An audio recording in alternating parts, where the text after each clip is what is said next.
आणि आपण पाहत आहोत बुलढाण्याहून एक ब्रेकिंग न्यूज।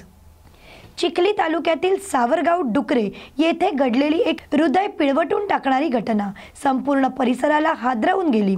5 नोव्हेंबरच्या रात्री स्वतःच्या मुलाने राहत्या घरात आई वडिलांची कुऱ्हाडीने हत्या करून त्यानंतर स्वतः गळफास घेऊन आत्महत्या केली। या घटनेचा उलगडा दुसऱ्या दिवशी सकाळी झाल्यानंतर या भीषण घटनेत सुभाष दिगंबर डुकरे, लता सुभाष डुकरे आणि त्यांचा मुलगा विशाल सुभाष डुकरे या तिघांचाही मृत्यू झाला। घटनेची माहिती मिळताच चिखली पोलीस स्टेशनच्या पथकाने अवघ्या काही मिनिटातच घटनास्थळी धाव घेतली। तसेच फॉरेन्सिक टीमलाही तातडीने बोलावण्यात आले।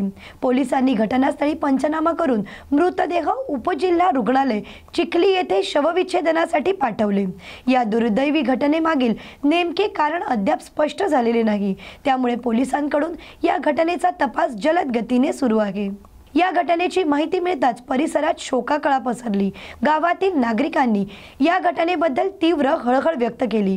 घटनास्थळी पोलीस अधीक्षक निलेश तांबे, अप्पर पोलीस अधीक्षक अमोल गायकवाड, उपविभागीय पोलीस अधिकारी सुधीर पाटील तसेच ठाणेदार भूषण गावंडे यांनी भेट देऊन तपासणीची पाहणी केली।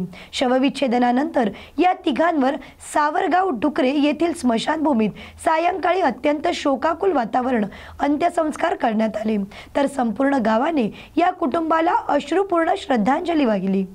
या बातमीचा आढावा घेतला आहे प्रतिनिधी शिवशंकर डुकरे यांनी।